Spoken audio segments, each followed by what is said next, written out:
दोस्तों, ग्वालियर शहर में कुछ दूरी पर एक ऐसा मंदिर मौजूद है जिसके बारे में लोगों की आस्था और विश्वास इतना गहरा है कि दूर दूर से श्रद्धालु यहाँ अपनी मनोकामनाएं लेकर पहुंचते हैं। मान्यता तो यहाँ तक कि अगर किसी व्यक्ति को कोई शारीरिक बीमारी हो तो माता के आशीर्वाद से उसे राहत मिलती है। यहाँ पे कैंसर तक की भी बीमारी का इलाज किया जाता है। साथ ही में यहाँ पे अगर जिन माताओं के बच्चे नहीं हो रहे हैं तो उन्हें बच्चे के लिए आशीर्वाद भी दिया जाता है और उनके बच्चा जरूर होता है। साथ ही में इसी तरीके की तांत्रिक अगर किसी पे कोई चीजें हो गई हैं, किसी का पैसा चोरी हो गया है, किसी को दुख है, किसी को सारी समस्याओं का हल यहाँ पे किया जाता है। आखिर इस मंदिर की सच्चाई क्या है? यहाँ इतनी भीड़ क्यों मरती है और लोगों का विश्वास इस स्थान से इतना जुड़ा हुआ क्यों है?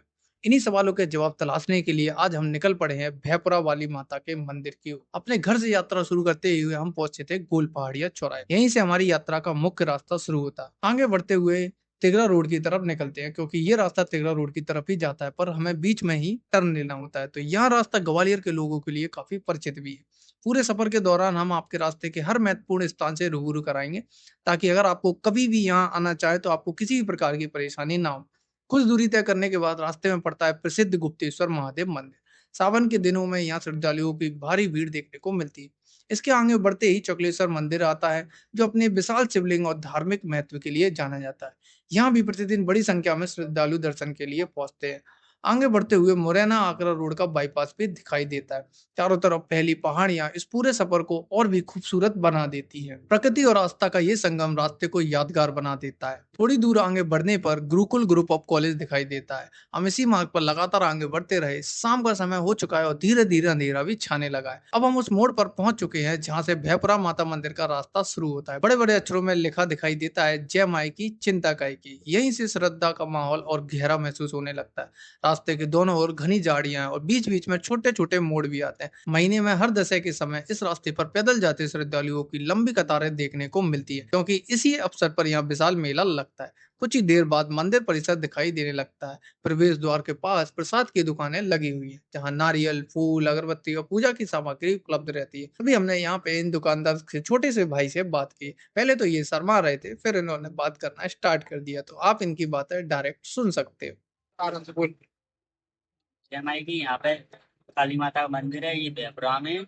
और 10वीं को मेला लगता है हर महीने। और अगला मेला? अगला मेला 24 तारीख का है, जून। और यहाँ पे प्रसाद मिल जाता यहाँ है। पे प्रसाद की दुकान नीचे होती है, प्रसाद में नारियल होता है, शिवरात्रि। के बाद तभी एक ये छोटा भाई भी अपना आ जाता है, कहता है कि मुझे भी इस वीडियो में ले लो। तो हमने उसे भी वीडियो ले लिया, आप उसकी भी बात सुन सकते हैं। चैनल यूट्यूब पे या व्हाट्सएप पे? फिर हम आगे बढ़ गए। यहाँ पे मंदिर पहाड़ी क्षेत्र में स्थित है, इसलिए वाहन चलाते समय सावधानी रखना बेहद जरूरी है।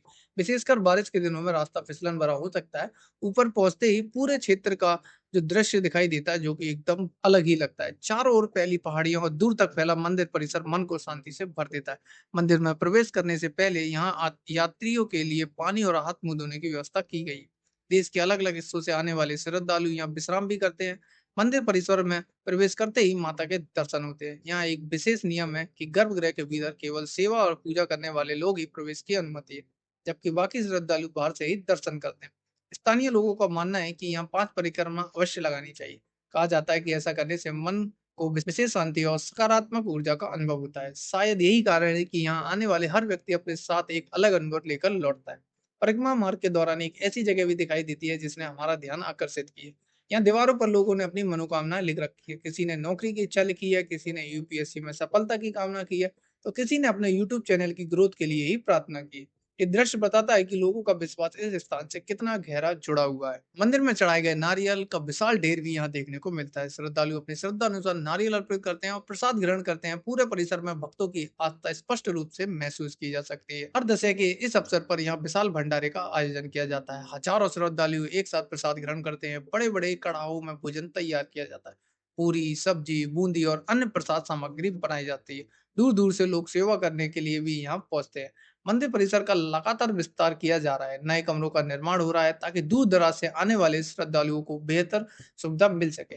पीने के पानी का भी अच्छी व्यवस्था यहाँ पे की गई है। श्रद्धालुओं की सुरक्षा के लिए पूरे परिसर में सीसीटीवी कैमरे भी लगाए गए। यात्रा के दौरान हमने यहाँ आने वाले कई लोगों से बातचीत भी की। कुछ लोग कैमरा के सामने आने से झिझक रहे थे, तो कुछ ने खुलकर अपने अनुभव साझा किए हैं।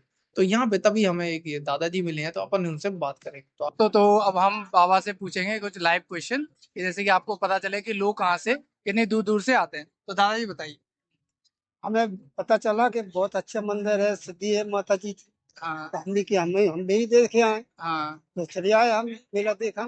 आप कहाँ से आए हैं वैसे? हम जालौन से। जालौन से आए हैं। हाँ। मतलब आपने कौन सा किस्सा सुना था? अब हमने एक गाना सुने हैं। अच्छा, मतलब वो भजन सुने यूट्यूब भजन वगैरह सुने, से हाँ। ऐसी जानकारी मिली हाँ, आपको लंगोटिया अच्छी। कि ऐसे? हाँ तो ऐसे भी पता है कि मतलब कि यहाँ पे लोगों को कैंसर भी ठीक हो जाता है, ये भी सुना है आपने? हाँ, सुना है। कि कैंसर ठीक हो जाता है और बताते हैं कि मतलब जो भी रहता है ना, सारे बॉडी पार्ट्स वगैरह अगर कुछ दिक्कत करते हैं तो वो नया डाल देते हैं, हाँ, ये भी बातें सुनी है। चलिए ठीक। अब यह तो भगवान भगवान की कृपा है, माता जी की। हाँ वो तो हाँ। है। ठीक, धन्यवाद। तो हमने यहाँ पे पहले छोटे बच्चों से भी बात करने की कोशिश की जो यहाँ के आसपास के एरिया में रहते हैं। तो पहले तो वो शर्मा गए, फिर उन्होंने इसमें से मैंने उन्हें बोला कि तुम तो 9th क्लास में हो, तुम्हें डिबेट करना आनी चाहिए और बोलना भी आना चाहिए। तो इसके बाद उन्होंने बोलना शुरू किया और सारी बातें आप सुन सकते कि जैसे कि तुम्हें यहाँ की कैसे जानकारी मिली है? हमें यहाँ की हम ये नीचे रहते हैं, हाँ। तो हमें मतलब लाखों संख्या में यहाँ पे भीड़ होती है और हर 10वीं को मेला लगता है। 10वीं को मेरा लगता है। हाँ। तो और भंडारे के बारे में क्या कहना चाहो? भंडारे हर 10वीं लगते हैं। हाँ 10वीं को लगता है। हाँ। तुमने किया आज का भंडारा? हैं? आज का तुमने किया है? हाँ। अभी तुमने खाना खा लिया यहाँ पे? हाँ, खा लिया। चल ठीक है, जय माई की। जय माई। फिर बच्चों से लेकर बुजुर्ग तक हर किसी के पास इस मंदिर से जुड़ी कोई ना कोई अलग ही कहानियां हैं। यहाँ कहानियां इस स्थान के और भी विशेष बनाती है। रात गहरी होने लगी थी, अब लौटने का समय हो चुका था। पहाड़ी रास्तों पर अंधेरे में वाहन चलाते समय विशेष सावधानी की आवश्यकता होती है।